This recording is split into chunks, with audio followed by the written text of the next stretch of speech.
Hi అండి. ఎవరికిష్టం ఉండదు గోంగూర పచ్చడి అంటే ఎవరికన్నా ఇష్టం కదండీ! కానీ ఈరోజు గోంగూర నువ్వుల పచ్చడి ఎలా ప్రిపేర్ చేసుకోవాలో చూపిస్తున్నాను. చాలా టేస్టీగా ఉండిద్దండి. తప్పకుండా ట్రై చేసేయండి.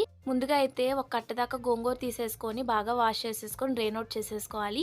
తర్వాత ఒక 4 స్పూన్స్ దాకా నువ్వులు వేసుకొని ఆయిల్ లేకుండా ఫ్రై చేసుకొని పక్కన పెట్టేసుకున్నాక ఒక 1 స్పూన్ దాకా ఆయిల్ వేసేసుకొని ఎండుమిరపకాయలు మన కారానికి తగినట్టు వేసుకోవాలి. తర్వాత ఇది పక్కన పెట్టేసుకున్నాక అందులోనే శనగ్గింజలు కూడా వేసేసుకొని శనగ్గింజలు కొంచెం ఫ్రై అయిపోయాక స్టవ్ ఆఫ్ చేసేసి ధనియాలు వేసేసుకొని 1 స్పూన్ దాకా పక్కన పెట్టేసుకోవాలి. తర్వాత 1 స్పూన్ దాకా ఆయిల్ వేసేసుకొని గోంగూరని ఇలా బాగా మగ్గిచ్చేసుకోవాలి. దాన్ని చల్లార్చేసుకున్నాక మిక్సీ జార్లో మనం ముందుగా ఫ్రై చేసుకున్న నువ్వులు అన్నీ వేసేసుకొని మన రుచికి సరిపడినంత కల్లుప్పు, 5 దాకా వెల్లుల్లి రెబ్బలు, 1 స్పూన్ దాకా జీలకర్ర వేసేసుకొని కొంచెం వాటర్ వేసుకుంటూ ఫైన్ గా పేస్ట్ చేసేసుకున్నాక గోంగూర కూడా వేసేసుకొని ఒక పల్స్ ఇచ్చేసుకొని లాస్ట్ లో ఆనియన్స్ కూడా వేసేసుకొని కలిపేసుకోవడమేనండి. గోంగూర పచ్చడి రెడీ అయిపోయింది.